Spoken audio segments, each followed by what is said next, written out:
Do you know what Toby Fox is known for in his games? The ability to make your heart freak out, add his emotional storylines and writing. As of 2023, Toby's most recent relationship development in Deltarune is Susie and Noelle. I love this ship so damn much, more than any other sapphic ship by a long shot. Oh, by how much, you ask? This right here is my favorite thing, ever. In the history of forever. I think about this every day. I think about this all night long. I stay awake, not sleeping, because I'm thinking about this. These two live rent-free in my brain every single day. I draw fan art of them, look at cute art of them on Twitter, have an almost comical degree of obsession with Susie, where I draw her a lot, want to make a cosplay and a clay figure of her, just the normal amount. That isn't to say I don't love Noelle though.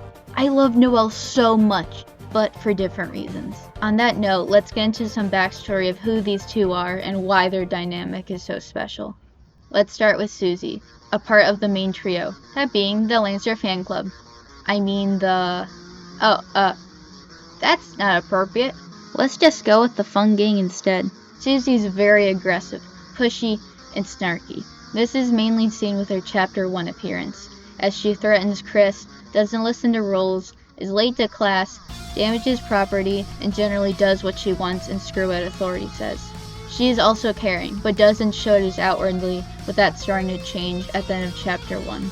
She seems to be living a rough life as she has holes in her genes, doesn't mention her parents, you aren't even aware of what her last name is, and eats things like chalk, pine cones, and moss.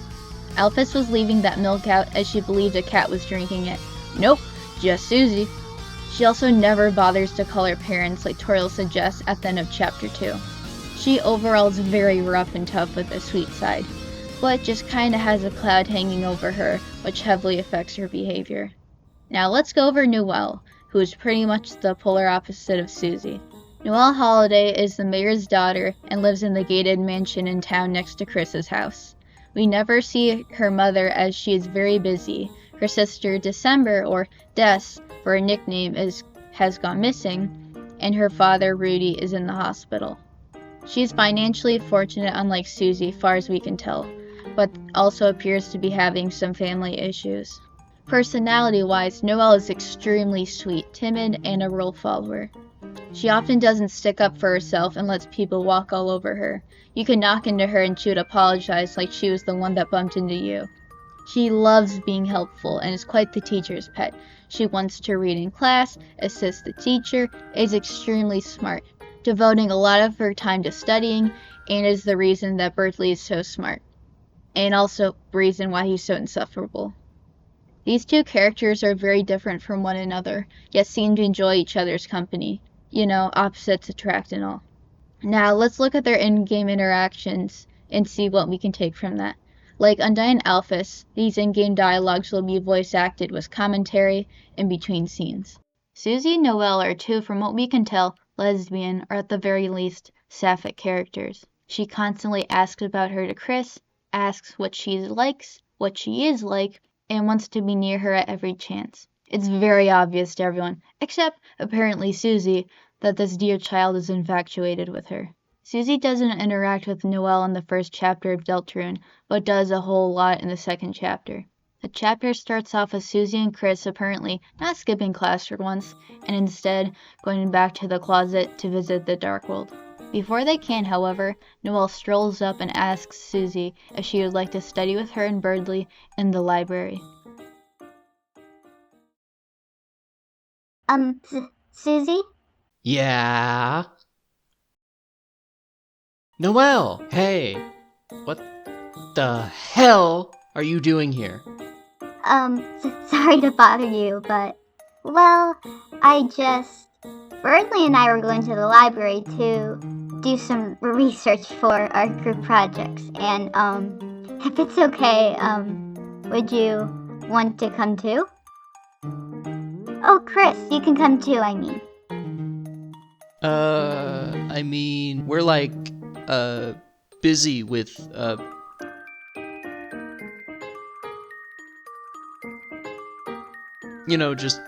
committing crimes. Just gonna do some crimes and go to jail forever. It sucks. that sounds, to just have fun, you two. I'll be at the library. Chris, if you could bring her by later, that would mean a lot to me. Wait, Chris, what the hell was that? Why would Noelle ask me to do homework with her? Death wish much? Does she wanna fail? Wait a second. Chris, did you notice how nervous she was? And, like, blushing and stuff? Chris, you don't think she's onto our secret identities, you know? This Dark World stuff? Damn, we gotta keep this under wraps, Chris. Actually, wait a second. Susie, I have something for you. Okay, see you, bye. It's a lunchbox. Full of chalk? She had chalk the whole time and she didn't give it to Alphys? What the hell, Chris? Here, you hold on to this. This is the first time we see Susie and Noelle interact in Deltarune. There's a lot of tension via Noelle doing her best to be forward by asking Susie to join her and Berdly in the library. It's funny to watch Susie ponder try to deduce why the heck teacher's pet wants to spend time with her, when it's been established that Susie couldn't give two shits about her schoolwork. It seems like Susie's about to connect the dots, then just slams into a wall of denial or stupidity, most likely both. You noticed she was blushing! She wants to spend time with you! Her being empty-headed when it comes to romance is even more apparent with Noelle giving Susie chalk. If you tell Noelle at the end of chapter 1 that Susie likes to eat chalk, she will then give Susie a lunchbox full of chalk before running off. Susie doesn't even recognize that this was a heartfelt gift, just thinks about how Noelle has chalk and would have prevented the entirety of chapter 1 by giving it to Alphys. It's clear she doesn't know what to make of the situation, except to be in shock. So she copes by shoving the lunchbox into Chris's hands while blushing, her brain in a tizzy. This kickstarts Noelle being much more forward with Susie, and with the catalyst of her realizing what Noelle's intentions are later on.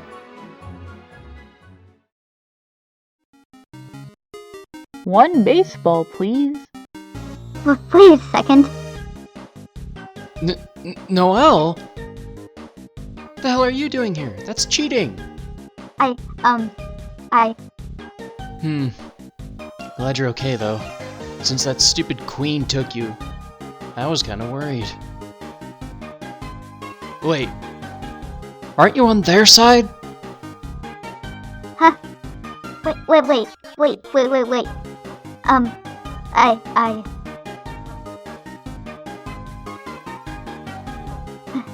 That's right. We have a truce. Chris said I could be on your team. Oh, really? Well, if Chris said so, I guess. Didn't really want to kill you anyways. So, get in line already. Okay. Chris also said I should be behind Susie. Well, if Chris said so, let's go already.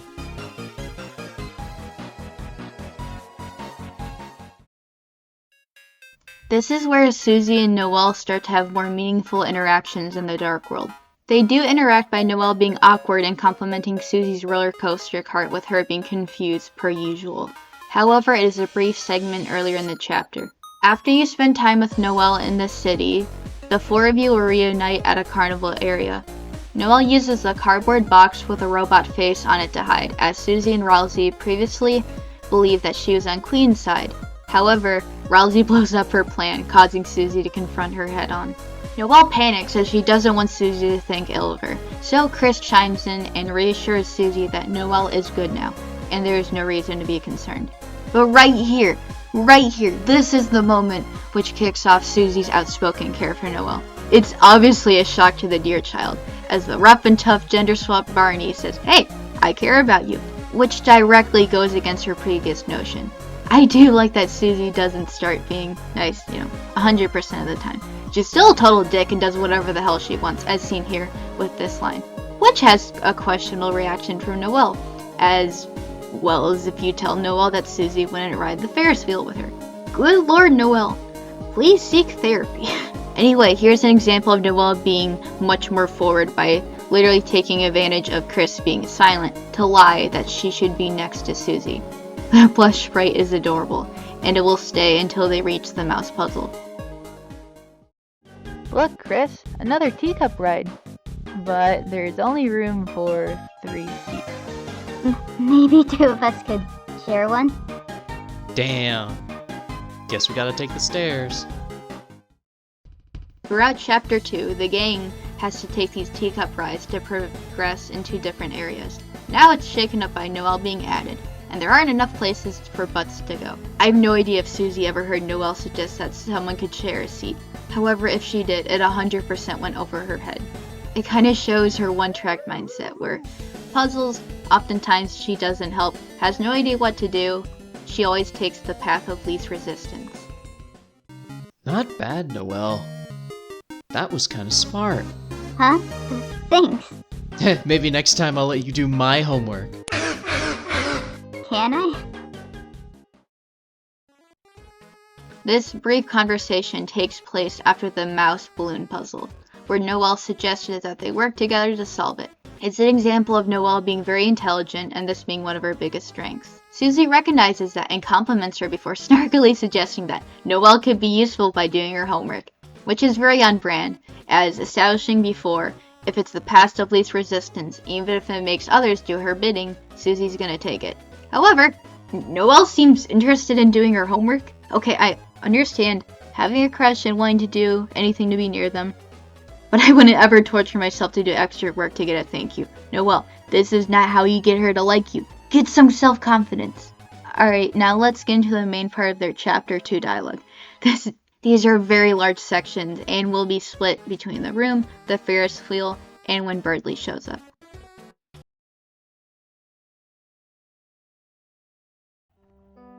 What a strange moon. It's nothing I've ever seen before. This world. I wish Des could see this. Is somebody there? Hey! You can't capture someone who's already been captured.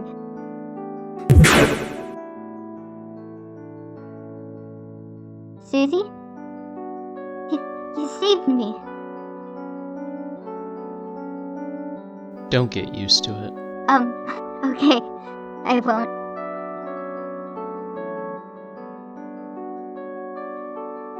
Cool moon. Yeah. But it's weird, isn't it? How did we get here? No, what even is this place? It's,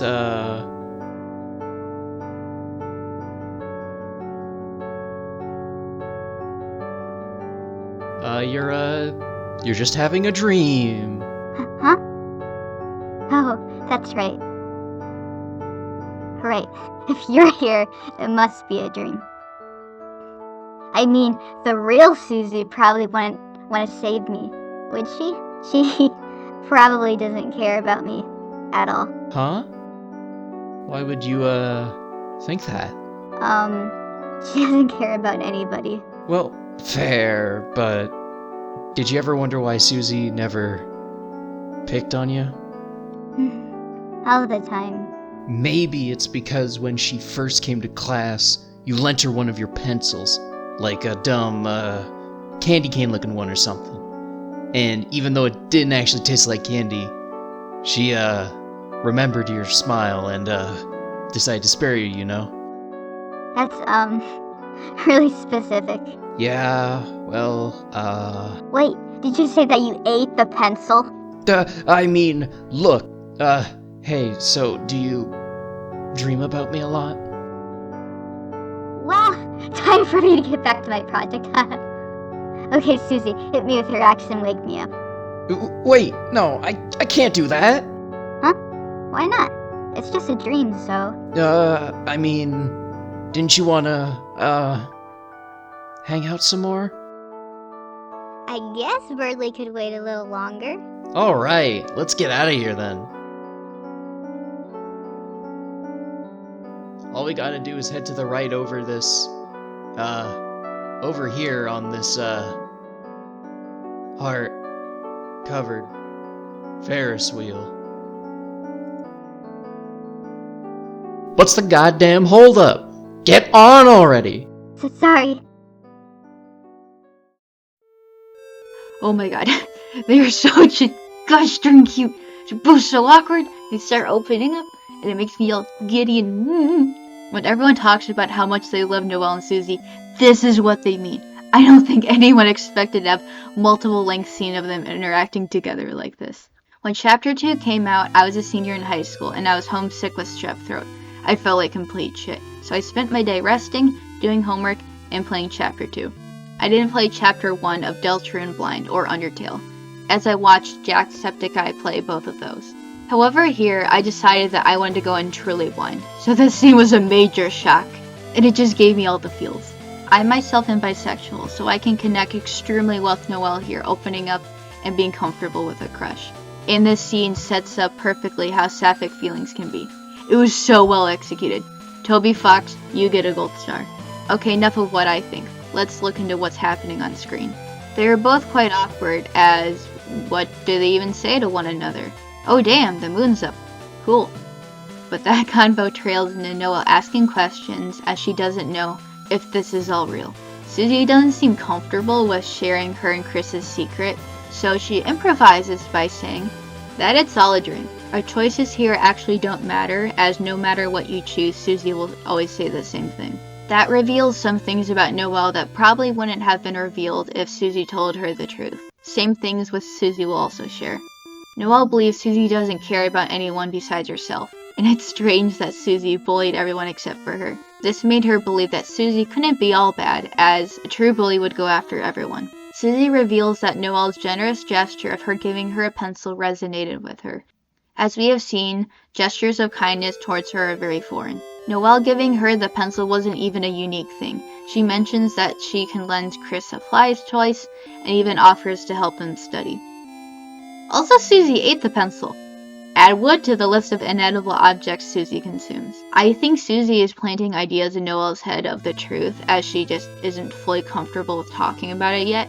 That being, Susie likes to be kind to Noelle, values her input and intelligence, and that she would like to get to know her better. This is a way for that relationship to blossom without Susie having to confront Noelle about it. It was hard for her to do that with Chris as well as Lancer, but it's an added layer of probably romantic intentions as well. We do see Susie start to become much more aware of what Noelle means when she talks about Susie. This part is hilarious, her finally picking up that she has dreams about her, then confronting Noelle about it. God, imagine your crush asking, "Hey, do you have dreams about me?" We cannot control our dreams usually outside of lucid dreaming, so it's embarrassing to have a dream about a crush. Your brain is reminding you that, hey, you like this person, and it's so apparent that it shows up in your subconscious. I think I would die on the spot. Noelle just blushes. It's like, okay, this is over. Just hit me. I cannot take this. I want to wake up. It's funny because Susie's very much against that when she would usually be all for thrashing people. Just shows how much she cares about Noelle. Now let's look at what they discuss on the Ferris Wheel.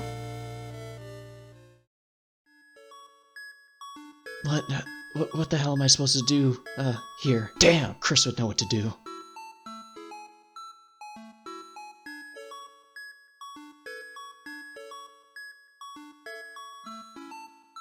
So, Ferris wheels.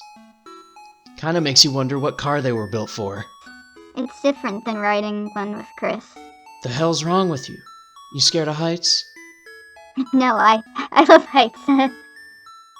You're, shaking. Well, maybe I'm a little scared, but to be honest, I actually like scary things. What do you mean? When we were little, me and my sister would stay up and go past her bedtime watching horror movies. At first I cried, but now it's like watching them makes me feel comforted. Comforted? I guess I do like slime and blood. It's scary, but I can just turn it off, right? Now it's mostly people that are scary. You can just say you mean me. Well, I guess you too, but that's what's nice about you, you know? Nice? The hell does that mean? You're the good kind of scary. You aren't afraid to break the rules, you know? I wish I could do crazy stuff like you.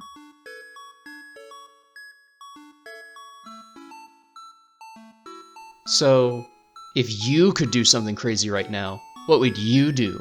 Well, I'd jump out of the window. Huh? It's a dream, right?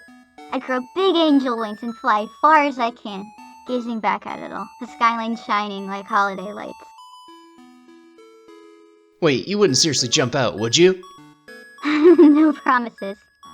Susie, what do you think about looking out there? Me? Seeing everything small makes me feel like, if I was Susie Zilla or something, I could wreck the whole city. Susie, Heh. What? is being Susie Zilla something you think about a lot? Like... No, I just made it up now. Does your tail always do that when you lie? Hey, don't look at that! I don't have a tail. It's part of your dream. Oh, right. Sorry. Guess I'll have to check in real life, too. Hey, don't! Susie, everything okay? Look, I just don't like people knowing about it. Well, I think it's a nice tail. Whatever. It's wagging.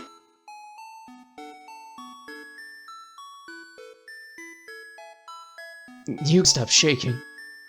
Guess I got comfortable. Me too. The room was awkward enough as they're stuck in a room together. Now it's a tiny heart-covered Ferris wheel car. There is no escape. It is time to talk about your feelings.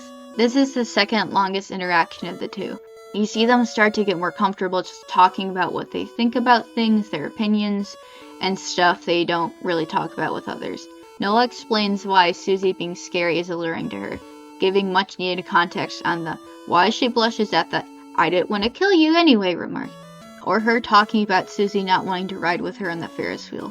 I believe this makes Susie feel less bad about terrifying people. She's fully aware that she does, and even calls out Noah by just saying, "You can say you mean me," when she talks about it. But a trait of hers that's usually universally hated is actually enjoyed. Susie Zilla is then brought up as it's a dream of hers. The girl loves monster and violent stuff. Only Chris and Lancer knew about it, but now a new friend does. Noelle wants to enjoy the city versus destroying it. That's showing the two are polar opposites. Susie even comments that it's kind of beautiful and is taken aback by it. Makes sense for a girl who apparently smells nice and needs to be protected. The conversation shifts to talking about Susie's tail as Noelle notices it wagging when Susie is talking about a dream of being Susie Zilla. This moment is amazing. It's one of the few moments we get of Susie being super flustered and her confident and uncaring attitude being dropped. She's hardcore coping when caught in her lie. Due to it being a body part, she can't really hide it. My guess is that she usually hides it behind her long jacket, but when it moves, it's, gonna be noticeable. She very well could have yelled at Noelle for noticing, but instead decided to deflect, then admit it does exist, just doesn't like people knowing about it. It's probably small, which could, be considered cute. That goes against her appearing more masked and scary, thus wishing to hide it. This part is just so darn cute and vulnerable, I love it. What's even cuter is the lines that follow as the Ferris wheel moves off screen. Noelle stopped shaking and said she got comfortable, and so did Susie. Well, that wasn't too bad. Yeah. If only I could dream like this every day. Maybe it doesn't have to be a dream, you know? Susie? Maybe someday we could.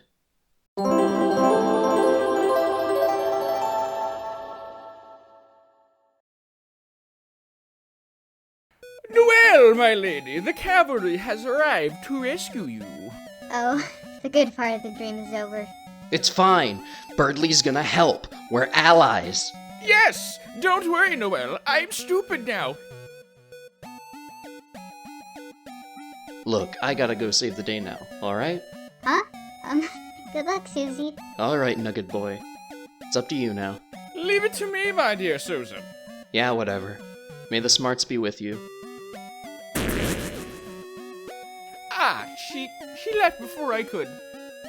Noelle, it's hard to say this. You've done so much for me, and Noelle, I am sorry. Berdly? You're actually apologizing? Thank you. I understand, you know? You've always been nice to me when it's just the two of us. You just wanted to make a happy world for me. I'm glad you realized, it sucked. Oh, Huh? I mean, yes, I was, in a way, apologizing for that, but I also wanted to apologize for leading you on. I know you only always helped me out because, well, you had a crush on me, so... What?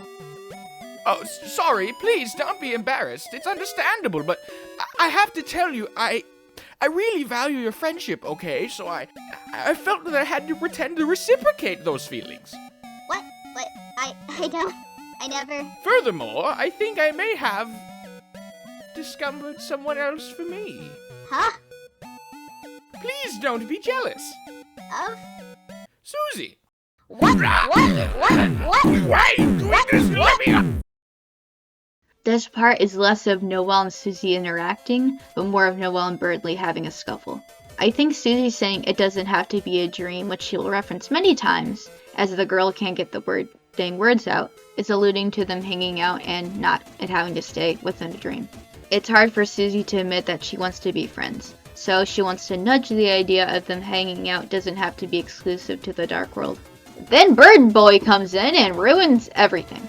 Berdly believes that him being stupid now is good, and he won't have to put pressure on himself by being the very best academically. He apologizes, which Noelle believes he's talking about him mooching off her academic skill. She appreciates it and notes that Berdly has always been kind, but can be an asshat when he wants to show off. However, Berdly was being stupid and didn't just keep quiet. He could have just been like, huh, you mistook what I said, but you seem to have appreciated it.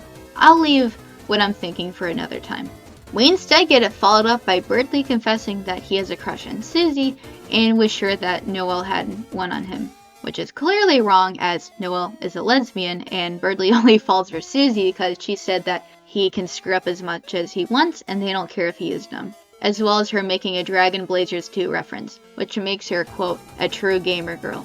He takes her advice to mean that he shall be stupid instead of saying it's okay to make mistakes. Him being infatuated with Susie gets worse, as after the game saves him from Queen, he says he needs a kiss from a true gamer girl, before Susie saying Berdly, fading to pink, and then her going, what? Dude, I know you're losing consciousness, but you need to speak up, and then Berdly to get up embarrassed. Noelle isn't there for Berdly wanting a kiss, but however, is there for his confession that he has, quote, found someone for him. And then she just proceeds to choke him, which is downright the best scene. Noelle was not taking Berdly's nonsense. Now let's look at their discussion before the fun gang seals the fountain.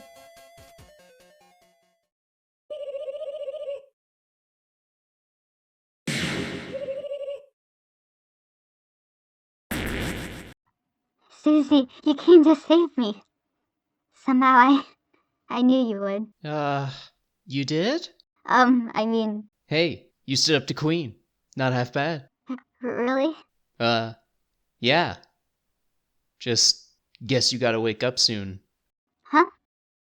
Everything got so intense, I forgot it was a dream. Then, I just hope I get to have more dreams like this. Hey, Noelle, when you wake up, well, I just wanted to say, if you see the real Susie, just know that maybe she's... Look, she doesn't have a tail, okay? Okay, I got it. It's not a secret!